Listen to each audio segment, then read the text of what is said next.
하나님 말씀 함께 나누겠습니다. 에베소서 4장 7절부터 16절까지입니다. 우리는 얼마 전까지만 해도 이런 말을 많이 썼죠. 따라합시다. 포스트 코로나. 우리는 이전까지만 해도 포스트 코로나라는 말을 자주 썼어요. 이 말은 뭡니까? 이제 이 코로나가 머지않아 종식될 거니까 그 종식이 되는 이 코로나 이후를 어떻게 살 것인가, 이제 그런 생각도 우리는 참 많이 했었습니다. 그래서 포스트 코로나라고 하는 말을 우리가 자주 썼었죠.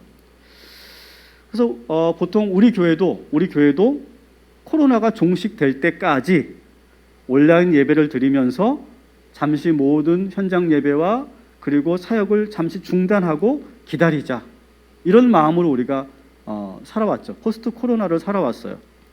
근데 며칠 전에 7월 15일 날 질병관리본부에서 이런 발표를 합니다. 이제 포스트 코로나가 아니라, 따라합시다, 위드 코로나 시대가 왔다. 이 현실을 빨리 받아들이고 이 시대에 맞는 변화된 새로운 일상을 살아갈 준비를 해야 될 것 같습니다. 이런 말을 질본에서 했단 말이죠. 이제 전 세계는요, 이제 이 코로나라는 녀석과 함께 같이 살아야 된다는 거예요. 포스트 코로나, 다시 말하면 코로나가 종식되기를 기다리면서 과거에 우리가 해왔던 생활을 잠시 멈추고 그렇게 있으면 되는 것이 아니라 위드 코로나, 이제는 이 친구와 함께 잠시 중단했던 일상을 조심스럽지만 다시 그리고 새롭게 시작해야 된다는 거예요. 이 위드 코로나에 대해서 제가 아주 여러분 느낌이 팍 올 수 있는 제가 예를 하나 드릴게요. 시어머니가 오셨어요. 근데 이 시어머니가 이제 한 이틀 정도만 계시다 갈 거예요. 그러면 며느리는 어떻게 하면 돼요? 이틀만 참으면 돼요. 그리고 돌아가시면 이제 나는 다시 자유의 몸이 될 거예요. 그런데 이 시어머니가 아예 올라와 사신대요. 지금 여기 여자 성도님들 막 인상을 막 찡그리고 계시는데요. 느낌 아시죠? 그 느낌. 모든 걸 바꿔야 돼. 이제 좋았던 시절 다 끝나는 거야. 그러면서 모든 걸 다 바꿔야 되는 거죠. 이게 위드 코로나라는 거예요. 여기 시어머니들 죄송합니다. 근데 느낌은 팍 올 거예요. 근데 질본이 이렇게 위드 코로나를 발표한 7월 15일 그 당일날 롯데그룹에서 신동빈 회장이 전체 사장단 회의를 합니다. 근데 거기서도 똑같은 말을 해요. 애프터 코로나가 아니라 위드 코로나 시대에 맞는 사업 전략을 짜라, 이렇게 지시를 합니다. 그리고 여러분, 이미 학교는요 위드 코로나를 지금 준비하고 있어요. 여러분 아시죠? 대부분 학교가 2학기 때도 다 온라인 수업입니다. 대학들도 이미 온라인 사이버 강의로 돌리는 학교가 상당히 많아요. 이미 학교는 위드 코로나를 준비하고 있다는 거죠. 자, 그럼 우리 교회들은 어떨까요? 여러분, 우리 교회는 지금 포스트 코로나를 살고 있을까요? 위드 코로나를 살고 있을까요? 제가 보기에는 지금 우리는 포스트 코로나를 살고 있는데, 우리는 끝나기만 기다릴 것이 아니라 이제 코로나와 함께 살 방법을 찾아 나가야 된다는 거예요.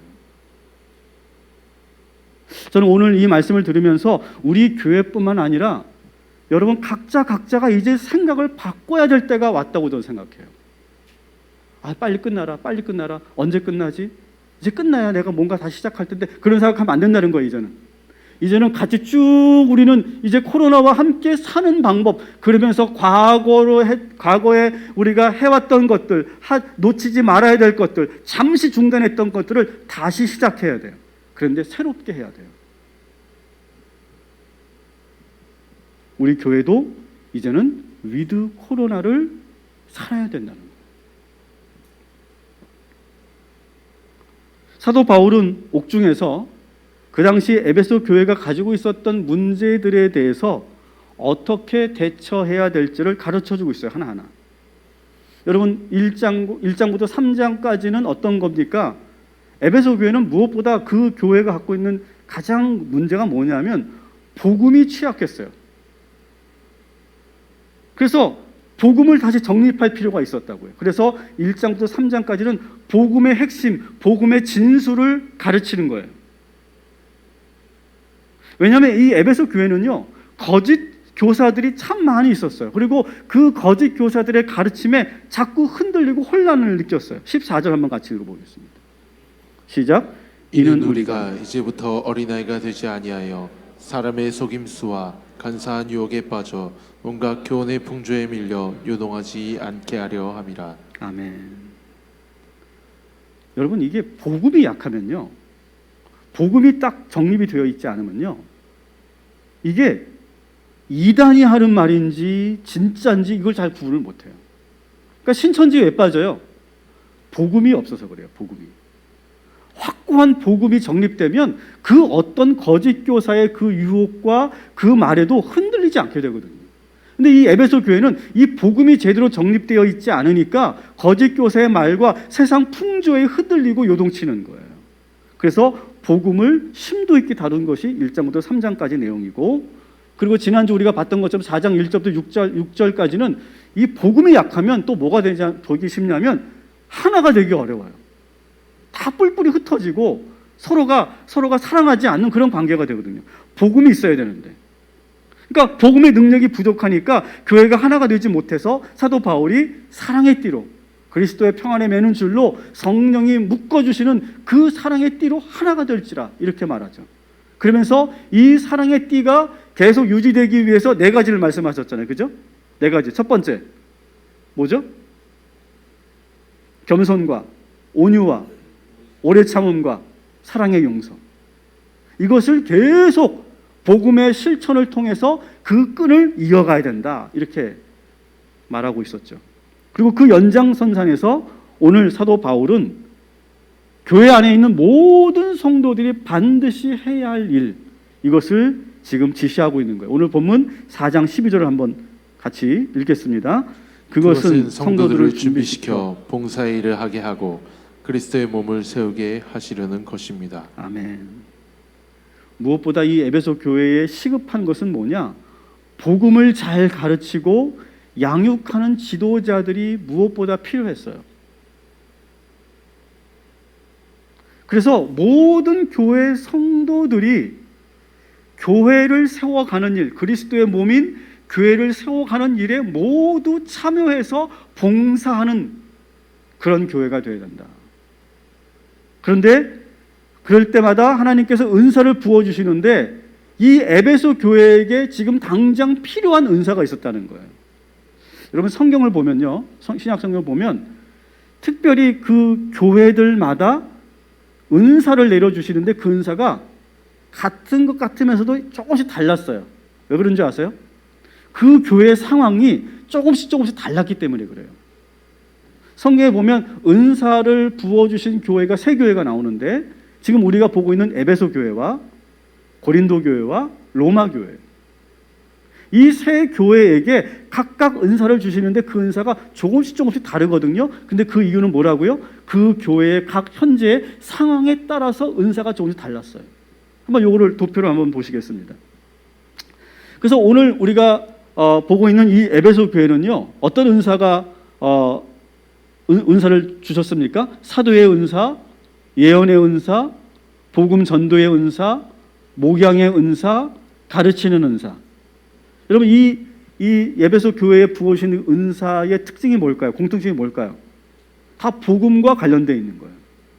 아까 말씀드린 것처럼 에베소 교회는 아직 복음이 제대로 세워지지 않았고 복음이 약하기 때문에 본격적으로 복음을 제대로 가르칠 수 있고 훈련시킬 수 있는 그런 은사가 많이 나타나고 그런 지도자들이 많이 있어야 되는 거였어요. 자, 고린도 교회는 어떤 은사가 있었을까요? 한번 같이 읽어볼까요? 믿음의 은사, 병 고치는 은사, 기적의 은사, 예언의 은사, 영분별의 은사, 방언의 은사, 통역의 은사. 여러분, 좀 다르죠, 그죠? 에베소 교회와 이 고린도 교회는 왜 하나님께서 특별히 이런 은사를 주셨을까요? 여기는 좀 영적인 성령의 충만한 그런 영적 분위기가 필요하기 때문에 이런 은사를 주신 거예요. 자, 로마 교회는 어떤 은사를 주셨을까? 같이 읽어볼게요. 예언의 은사, 섬김의 은사, 가르치는 은사, 위로의 은사, 구제의 은사, 리더십의 은사, 긍휼의 은사. 이 로마 교회의 특징은요, 섬김, 위로, 구제, 긍휼 이런 은사들이 상당히 많아요. 자, 비슷비슷한 것 같은데 조금씩 다르거든요. 이거는 제가 나중에 한번 설명할 건데요.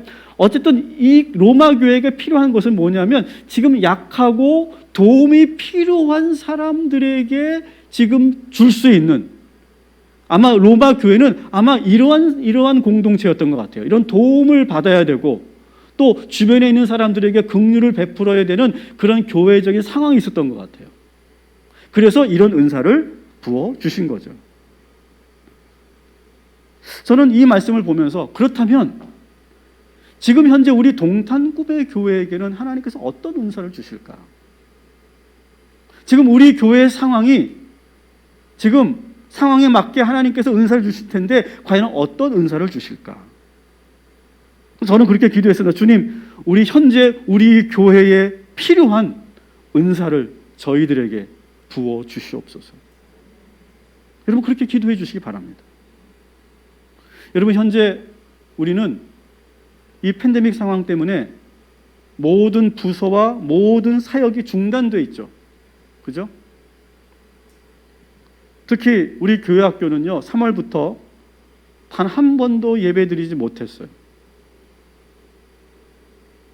아이들이 교회를 올 수 없는 상황이 되어버렸어요. 우리 교회만 그런 게 아니죠. 저는 걱정되는 건 우리 아이들이 교회 와서 예배드리는 걸 잊어버리지는 않을까, 저는 우려가 돼요. 그 밖에도 우리가 지금 제자훈련, 1:1 양육, 성역 공부가 다 중단됐어요. 왜? 이거는 모이지 않으면 안 되는 그런 훈련 방식이었기 때문에 그래요. 셀 모임도 지금 마찬가지예요. 이게 다 모여야만 하는, 대면해야만 하는 그런 형식의 사역이기 때문에 지금 이 모든 것들이 좀 중단되어 있어요. 기도학교도 마찬가지고 드림 찬양제도 모이지 못하고 있고 여성교회와 남성교회 활동도 지금 상당히 축소되고 말았어요. 지금 우리는 현재 온라인 예배 드리는 것, 예배 한 번 드리는 것으로 만족해야 하는 그러한 교회로 지금 우리가 바뀌어가고 있는 중이에요. 우리 교회만 그렇지 않아요. 그래도 우리는 지금까지 서로 이렇게 위로하며 여기까지 왔어요. 코로나가 머지않아 종식될 겁니다. 우리 조금만 참읍시다. 앞으로 몇 주만 참으면 되겠죠. 그때까지 우리가 참고 잠시 중단했다가 다시 열심히 시작하면 됩니다. 우리는 그렇게 생각하면서 위로하면서 왔어요. 그런데 여러분 뭐라고요? 무슨 시대라고요? 위드 코로나 시대예요, 지금. 이제 코로나와 함께 이 바이러스와 함께 우리 인류는 계속 앞으로 이렇게 살게 될지도 모른대요. 아마 여러분 이렇게 위드 코로나가 되면 여러분 모임 중심의 교회는 상당히 직격탄을 맞을 거예요. 많은 교회들이 지금도 그래서 교회가 어려워져서 선교를 못하게 되고 또 사역이 사라지게 되는 그런 일들이 일어나고 있다는 거예요. 그러면 우리는 과거에 했던 사역을 모두 지금처럼 스탑해야 될까요? 이제부터 우리는요, 이 위드 코로나를 살아가는 사람들의 삶의 방식은 뭐냐? 코로나가 우리의 삶 속에 같이 있다는 사실을 빨리 받아들여야 돼요. 빨리. 이건 여러분 신앙생활에서뿐만 아니라 여러분의 삶에서도 빨리 바꿔야 돼요. 빨리 받아들여야 돼요. 빨리 받아들이고 그 안에서 우리가 했던 사역들을 다시 새롭게 시작해야 돼요. 새로운 방식으로 해야 됩니다. 이전에는 하지 않았던 완전히 새로운 사역을 우리는 준비해야 될지도 몰라요. 저는 그래서 계속 기도하고 있습니다. 하나님, 이 엄청난 변화 속에서 우리가 과거에 매이지 않게 하소서. 따라합시다. 과거에 매이지 않게 하소서. 여러분, 여러분의 삶에서도 꼭 적용하셔야 돼요. 과거에 매이면 안 돼요, 지금은요. 따라합시다. 무엇이든지 새롭게 받아들이게 하소서. 열린 마음을 주소서. 지금은 그래야 돼요. 그리고 현재 상황에 맞는 새로운 일을 해야 돼요, 이제는. 이제는 해야 돼요. 현재 상황에 맞는 은사를 통해서 우리는 이 교회의 사역이 중단되었던 것들을 다시 시작해야 될 때인 줄 믿습니다. 에베소 교회 상황에 맞는 꼭 맞는 은사를 부어 주셨던 것처럼 저와 우리 성도들에게 그리스도의 은사를 선물로 주실 줄 믿습니다. 이렇게 제가 설교하니까 이런 분들이 계실 것 같아요. 목사님, 지금이 편해요. 지금이 편해요. 너무 편해요. 뭐 그러시겠죠. 그러실 겁니다. 근데 여러분, 오늘 저는 다시 한번 교회가 무엇인지를 여러분에게 다시 한번 설명을, 상당히 원론적이지만 다시, 왜 우리가 자꾸 잊어먹고 뭔가 지금 잘못된 방향으로 가고 있거든요. 지금 교회가. 자, 오늘 본문이에요. 4장 12절 같이 읽습니다. 그것은 성도들을 준비시켜 봉사의 일을 하게 하고 그리스도의 몸을 세우게 하시려는 것입니다. 아멘. 자, 뭐예요? 성도를 준비시켜서 봉사의 일을 하게 해서 그리스도의 몸인 이 교회를 세우는 것, 이게 교회라는 거예요. 여러분, 교회는요, 사역자 몇 사람이 일하고 나머지 성도들은 구경하는 그런 곳이 아니에요. 여러분, 지금 이 상황은요, 어떤 상황이냐면 교회가 앞으로, 미래 교회가 진정한 교회가 되느냐, 축구 경기장이 되느냐예요. 축구 경기장 뭔지 아시죠? 11명의 선수들, 상대편까지 해서 22명의 선수들만 경기장에서 뛰고 나머지 수만 명의 관중들을 구경만 하는 축구 경기장이 되느냐, 교회가 되느냐, 이 기로에 서 있어요. 여러분, 교회는 어떤 곳입니까? 그리스도께서 주신 은사로 모든 성도들이 봉사하면서 그리스도의 몸인 이 교회를 세워나가는 것이 진정한 교회인 줄 믿습니다. 여러분, 한 사람도 구경꾼이 되시면 안 돼요. 이제부터. 이제 위드 코로나라고요. 포스트 코로나 때는 그래 조금 구경할 수 있어요. 좀 이렇게 기다리면서 관망할 수 있고 그냥 온라인 예배를 우리가 드리면 되는 거였는데 이제는 그래서는 안 된다는 거예요. 아니, 그냥 일주일에 한 번 온라인 예배 드리고 그냥 그렇게 끝나면 안 되는 걸까요? 난 그게 이게 참 좋은 것 같은데, 이게 편리한데. 여러분, 이것이 왜 안 되는지를 제가 다시 오늘 본문을 통해서 말씀을 드릴게요.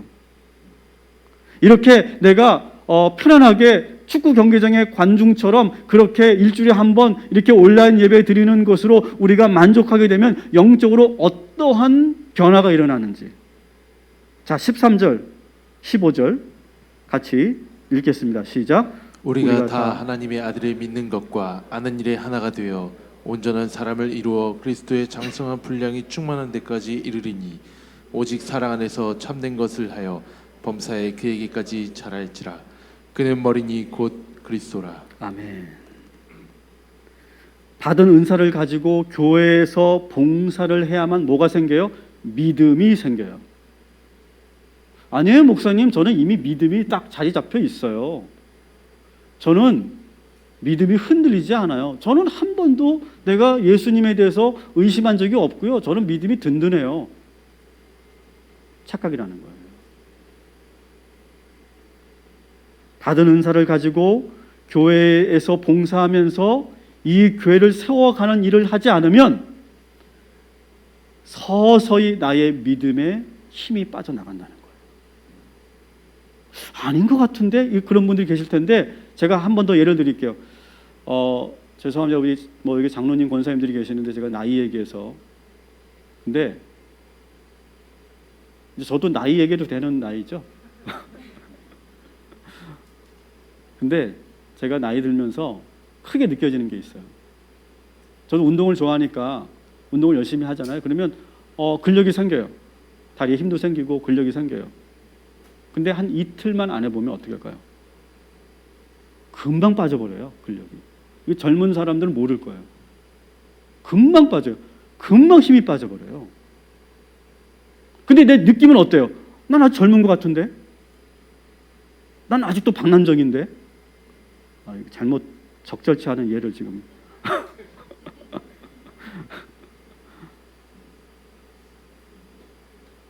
난 아직도 젊은 것 같은데 근력이 빠져요. 빠져 있어요. 마찬가지라고요, 여러분. 받은 은사로 봉사하며 교회를 세워가는 일을 하지 않으면 믿음이 생기지 않고요, 성숙한 그리스도인이 될 수 없다는 거예요. 자, 따라합시다. 그리스도의 충만함, 그리스도의 머리까지 자랄지라. 자, 이런 표현은 뭘까요? 그리스도의 충만함, 그리스도의 머리까지 자랄지라. 이런 표현은 뭡니까? 이건 뭐냐? 우리가 받은 은사로 교회에서 봉사하고 교회를 세워가는 일을 하면 점점 믿음이 더 뜨거워지고 능력이 생기면서 어떻게 되느냐? 그리스도가 충만해진다는 거예요. 이 말은 뭐예요? 예수 그리스도를 점점 닮아가게 된다는 거예요. 이런 과정을 하지 않으면 점점 내가 그리스도의 삶과 그리스도의 모습과 멀어지게 된다는 거예요. 여러분 한번 잘 보시라고요, 지금. 두 번째, 우리가 왜 봉사하고 교회를 세워가야 하는지 두 번째가 나오는데 14절 같이 있습니다. 시작. 이제 이는 우리가 이제부터 어린아이가 되지 아니하여 사람의 속임수와 간사한 유혹에 빠져 온갖 교훈의 풍조에 밀려 요동하지 않게 하려 함이라. 아멘. 여러분 교회 사역 안 하니까 뭐가 어때요? 편하죠. 스트레스 안 받고, 그죠? 그 인간 안 만나고, 그죠? 좋죠. 편하죠. 그런데 여러분 우리가 그렇게 해왔던 사역들을 안 하고 편안하게 내가 스트레스 안 받고 있으면 좋을 것 같죠? 오늘 말씀해 보니까 그러면 우리의 영적 나이는 자라지 않는데요. 성경을 많이 알아. 나는 신앙생활 오래 했어. 나는 수십 년 했어. 난 모태신앙이야. 이거 왜 이래? 이런 마음으로 계속 우리가 그냥 이렇게 편안하게만 있으면 어떻게 되느냐? 그 다음부터 나이가 자라지 않는다는 거예요. 나이가 자라지 않고 어린아이와 같은 믿음이 되면 어떻게 됩니까? 쉽게 넘어지죠. 어린아이는 뭡니까? 쉽게 넘어지는 거예요. 세상 풍조에 쉽게 휘말리는 거예요. 어린아이와 같은 수준에서 벗어나지 못한다는 거예요. 여러분 이 말은 제 말이 아니에요. 여러분들에게 지금 어떤 부정적인 이야기를 하려고 하는 것이 아니라 이것은 오늘 주신 하나님의 말씀이에요. 여러분 그렇다고 제가 여러분들에게 아주 지금 부담스러운 뭔가 사역을 강요하려고 여러분들에게 이런 말을 하는 거 아니니까 너무 부담스러워하지 마시고 두려워하지 마시기 바랍니다. 일단 여러분 생각을 좀 바꿔주세요. 이제는 좀 생각을 바꿔야 될 때라고요. 아, 이제 코로나 끝나면 열심히 할 거야. 지금은 내가 아무것도 할 수 없지만 끝나면 열심히 할 거야. 이 생각을 내려놓으시라고요. 이제 현재 상황에서 내가 교회를 위해 할 수 있는 일이 무엇인가, 이렇게 생각만 바꿔주세요. 여러분 일상에서도 빨리 이 생각을 적용하셔야 돼요. 여러분 중단되었던 일상을 다시 새롭게 시작하셔야 됩니다. 일단 이렇게만 생각해 주세요. 그리고 기도해 주세요. 주님, 오늘 이 시대에 맞는 성령의 은사를 다시 부어 주시옵소서. 저는 랜선 신방을 제가 하면서 제가 더 큰 은혜를 받고 있는데요. 이런 와중에서 어떤 성도님들은요, 여전히 교회를 위해서 많이 기도해 주시더라고요. 제가 몇 번 얘기했는데 제가 너무 감동돼서 그때 제가 큰 위로를 받아서 한 번 더 얘기할게요. 어떤 성도님하고 랜선 신방을 하는데 그러시더라고요. 그분이 교회만 생각하면 눈물이 난대요. 남자분인데 여자라면 내가 또 이해를 할 수 있는데, 그러면서 막 흐르게 우시는 거, 갑자기 편안하게 대화를 이렇게 하다가 갑자기 교회만 생각하면 눈물이 나요. 그래서 막 흐르게 우시는 거예요. 저도 막 울컥했죠. 너무 위로가 되고 너무 힘이 되더라고요. 그런 분들이 우리 교회에 많이 있으시다. 그리고 어떤 성도님은요, 수세미를 지금 뜨고 있죠. 수세미 없으신 분 다 있죠, 그죠? 그 수세미가 그분에게 나온 거예요. 이분이 참 특이해요. 수세미를 하나하나 떠서 이렇게 쌓아놓으면요, 너무 행복하대요. 난 그게 왜 행복한지 모르겠어요, 솔직히. 근데 너무 행복하대요. 성취감을 느낀다고요. 또 어떤 청년은요, 요즘에 제가 이 청년들하고 제가 랜선 신방을 하는데 참 제가 얼마나 회개했는지요. 제가 우리 청년들하고 이렇게 오랫동안 길게 대화를 나눠본 적이 없었거든요. 근데 1시간 정도씩 이렇게 청년들하고 랜선 신방을 하는데 와, 우리 청년들 너무 건강하고요. 너무 성숙해요. 근데 어느 청년이 이런 얘기 하더라고요. 성령님이 계속 내 마음속에 너처럼 믿음 없는 친구들에게 복음을 전하라. 그리고 아빠에게도 복음을 전해라. 이렇게 계속 말씀하신다는 거예요. 그래서 그 감동을 내가 주체할 수가 없어서 복음을 전했대요. 아빠한테. 어떻게 됐을까요? 건드리지 마. 그랬대요. 그래도 마음에 계속 그런 감동을 주신다는 거예요. 이상하게. 또 어떤 셀리더님은 이렇게 손 놓고 있을 수 없다고 생각이 들어서, 여러분 줌 아시죠? 줌으로 셀 모임을 다시 시작해 보겠다. 이렇게 말씀하시고요. 주보에서 좀 전에 제가 말씀드렸던 미국에 있는 최철기 지사님은 같이 신방하면서 목사님, 제가 음향 전문가니까 우리 디키즈 디 주니어 아이들이 한 소절씩 노래를 불러서 그 음성과 영상 파일을 보내주시면 제가 그것을 잘 만들어서 특별 찬양으로 제가 동탄 꿈의 교회에 보내드리겠습니다. 제가 부탁한 것도 아닌데 그분은 그날 그 맡고 있는 일을 위해서 밤샘 작업을 하고 있는 그런 상황에서도 그런 말씀하시더라고요. 그리고 요즘에 우리 모든 셀리더들은 매일매일 세런들에게 아침마다 큐티 묵상을 계속 보내고 계시죠. 남성교회는 매주 자발적으로 방역에 책임져 주시고 계시고. 그러니까 은사라는 게 뭐냐 하면 이게 막 어떤 파워가 아니에요. 어떤 뭐 특별한 재능이 아니라 은사라는 걸 뭐냐 하면 자꾸 마음이 쓰이는 거예요. 마음이 쓰이는 거. 여러분, 이것도 은사예요. 남편이 스킨 뚜껑을 열어놓고 그냥 가버리잖아요. 그러면 그걸 보고 있는 부인이, 아내가 마음이 쓰여. 그럼 어떻게 해야 돼? 그 뚜껑을 닫아야 돼. 그게 뭐라고요? 은사예요, 은사. 믿으시기 바랍니다. 은사예요. 이게 뭐예요? 교회 오면 뭔가 마음이 쓰이는 거예요. 아, 이걸 내가 해야 되겠다. 이걸 내가 해야 되지 않을까? 그렇게 마음이 쓰이고 그거를 안 하면 안 되게 만드는 그 감동. 이게 은사예요. 이게 특별한 어떤 그런 재능과 능력이 아니라고요. 여러분, 이 꽃을 해주시는 권사님은 이런 마음이에요. 제가 그것도 참 감동이 됐는데, 비록 교회에 성도가 없지만 이 성전이 가장 아름다워야 된다고 생각이 드는 거예요. 자꾸. 그래서 계속 그 꽃꽂이를 하시는 거예요. 이거 은사죠, 은사. 저는 그런 은사가 없으니까 꽃이 있나 없나 별 상관이 없었어요. 근데 그런 분들이, 그런 마음의 그런 감동과 은사를 받은 분들이 그것을 숨기지 않고 땅에 묻어두지 않고 그것을 하나하나 교회에 펼쳐놓으면 그것이 교회를 세워가는 일인 줄 믿습니다. 우리는 그 일을 시작해야 된다는 거예요, 이제. 지금 우리 교회에 꼭 필요한 사역들이 저는 있다고 생각해요. 저는 여러분들에게 오늘 이 은사들을 제가 발표하면서 여러분들이 이 은사들을 좀 사모해 주시면 좋겠어요. 첫 번째, 따라합시다. 기도의 은사. 자, 먼저 우리가 감사드리는 것은, 여러분, 우리 중보기도 팀들은요, 지금도 계속 화요일마다 중보기도 하고 있습니다. 랜선으로. 감사드리고요. 여러분, 지금 우리 교회에게 가장 필요한 게 뭘까요? 저는 기도라고 생각해요. 기도. 우리 교회뿐만 아니라 여러분, 한국교회, 아니 세계 교회가 다 위기예요, 지금요.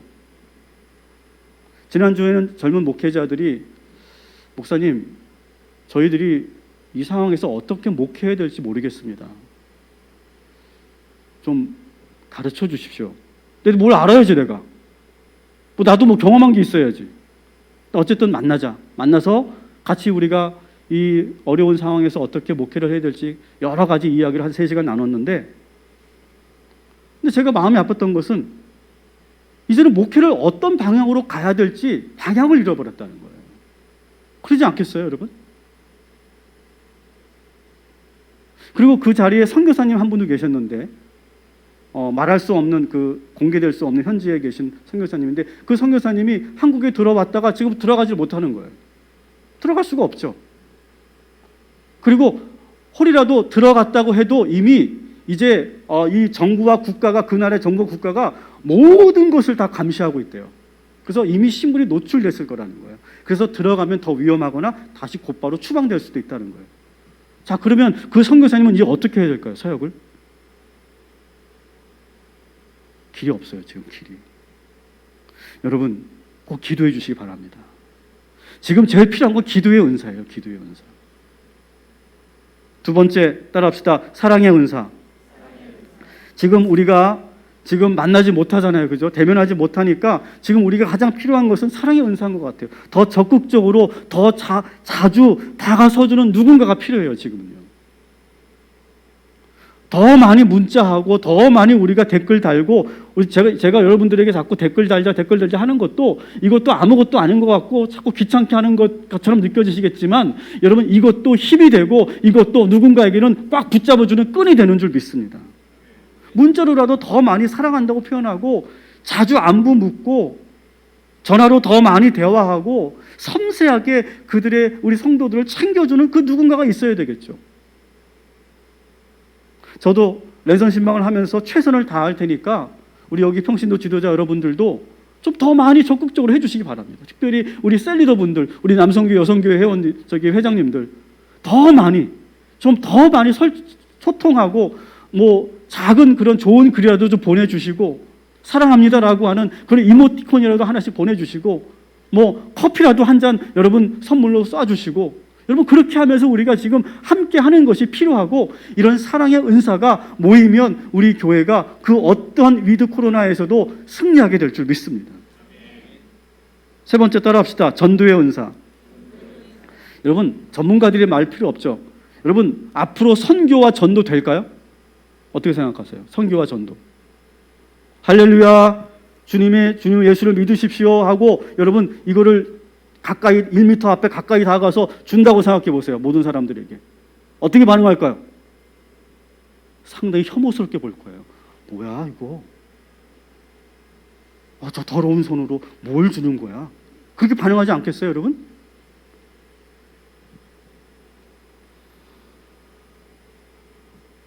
그런데 여러분, 선교와 전도가 위기인 건 맞지만 하나님께서 저는 새로운 방향으로 우리를 눈뜨게 하셨다고 저는 생각해요.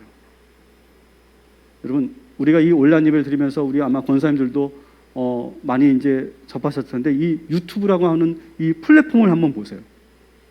어마어마하죠, 여기에. 60억, 70억이죠. 모든 지구인이 거기 다 모여 있어요. 그리고 그 공간은요, 어마어마합니다. 우주와 같은 공간이에요. 그곳으로 하나님께서 우리의 방향을 돌리신 거예요. 아니, 뭐 이 도시를 복음 전도해야지. 여러분, 우리가 이쪽 방향으로 가면요, 이 도시에 있는 사람들도 우리를 보게 되고 우리의 복음을 듣게 됩니다. 방향을 바꿔주신 거예요. 이 플랫폼이야말로 정말 복음의 황금어장인 거죠. 여러분, 최근에 우리 신태섭 전도사님과 신은철 전도사님 연기 보셨어요? 연기 보셨어요? 교회학교 거기 아이들 설교할 때 연기하는 거 보셨어요? 저는 갑자기 오그라들어가지고 잘했어요?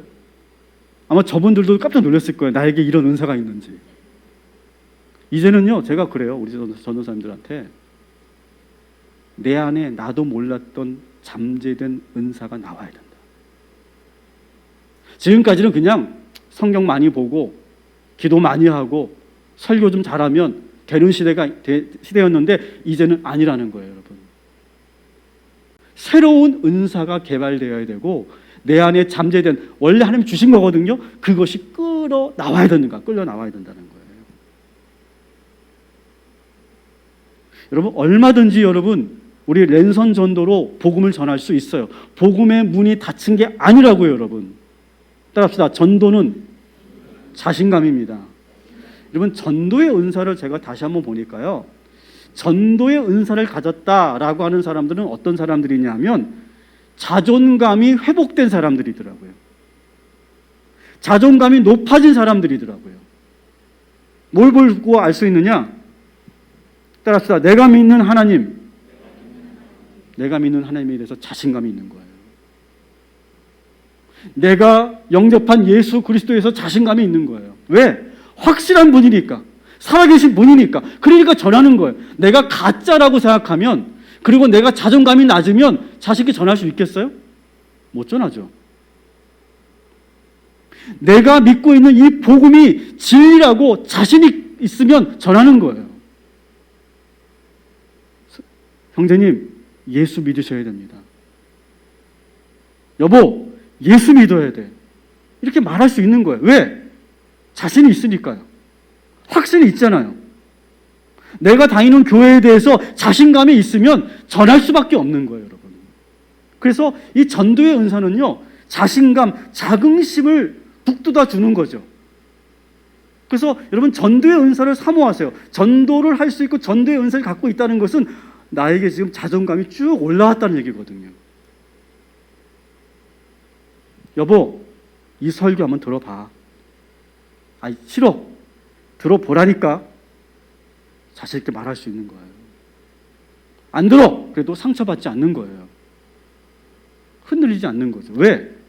난 자신이 있으니까. 나는 확실하니까.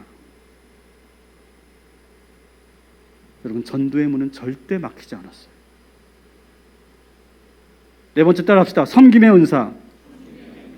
여러분, 마지막으로 우리 교회는 섬김의 은사가 정말 필요해요. 여러분, 주보에도 여러분 보시면 아시겠지만 우리 교회가 지금 섬기고 있는 선교지와 교회 단체가 올해 상당히 많이 늘어났죠. 작년에 비해서. 몇 배가 늘어났을 거예요. 어떤 분이 물어보시더라고요. 목사님, 지금 요즘 이런 상황에서도 계속 선교는 어떻게 하실 건가요? 당연히 해야죠. 여러분, 이전보다 만일 우리가 이 선교를 끊으면 어떻게 될까요? 더 힘들 텐데요. 몇 배는 더 큰 데미지를 입을 텐데요. 저는 우리가 못 먹어도 못 입어도 이 선교지들을 먼저 챙겨야 된다고 생각해요. 앞으로 이제 올해가 지나고 내년이 되면 교회가 상당히 존폐 기로에 있는 교회들이 더 많이 생길 거예요. 그러면 이 전체 세계의 모든 교회를 관장하시는 하나님께서 저희 교회에게 지시하실지도 몰라요. 동탄 꿈의 교회 더 많이 섬겨야 될 것 같아. 저는 그런 하나님의 그 음성을 저는 예상하고 있어요. 그때 나는 아멘 해야지. 아유, 하나님, 저희도 지금 너무 어려워서 지금은 사정상 못하겠어요. 저는 그렇게 하고 싶지 않아요. 하나님께서 우리 교회를 써주시는 것이 영광인 줄 믿습니다. 그러면서 성령님이 저에게 그 언어의 교정을 시켜주시더라고요. 돕는 것이 아니라 섬기는 것이다. 자꾸 돕는다 하지 말라는 거예요. 위에 있는 누군가가 아래에 있는 힘들어하는 그 아래에 있는 사람을 돕는 그 수혜를 베푸는 은혜를 주는 그런 거 아니라는 거예요. 섬기는 거라는 거예요. 섬기는 거. 바꾸라는 거예요. 하나님께서 우리 교회에 저는 믿어요. 섬김의 은사를 주셨구나, 우리 교회에 특별히. 제 마음속에 그런 강한 감동을 주시고 있거든요. 그걸 제가 알거든요. 여러분, 그리고 이것은요, 이 섬김의 은사는요, 축복의 원리고 부흥의 원리인 줄 믿습니다. 여러분, 움켜진다고 이게 많아집니까? 절대 많아지지 않아요. 결국 움켜진 건 다 사라지게 돼 있어요. 근데 결국 나누고 섬기면 더 크게 역사하시는 분이 우리 하나님이심을 믿으시기 바랍니다. 여러분, 이것을 이미 체험하신 분들이 여기 계시잖아요. 많이 계시잖아요. 움켜진다고 여러분 부자 되지 않아요. 정말로. 저는 우리 성도들이 여러 모습으로 여러분이 축복받겠지만 저는 섬김의 은사를 통해서 우리 성도들이 축복받기를 소망합니다. 여러분, 목사가 뭡니까? 목사는요, 성도들이 하나님의 축복을 받을 수 있도록 이끌어주는 사람이에요. 그렇지 않겠어요? 그러면 어떻게 이끌어야 돼요? 저는 우리 성도들이 축복받을 수 있는 길로 이끌어야 되잖아요. 그게 뭐라고요? 섬김이라고요. 섬김. 여러분, 섬기면 섬길수록 하나님께서 더 크게 부어주실 줄 믿습니다.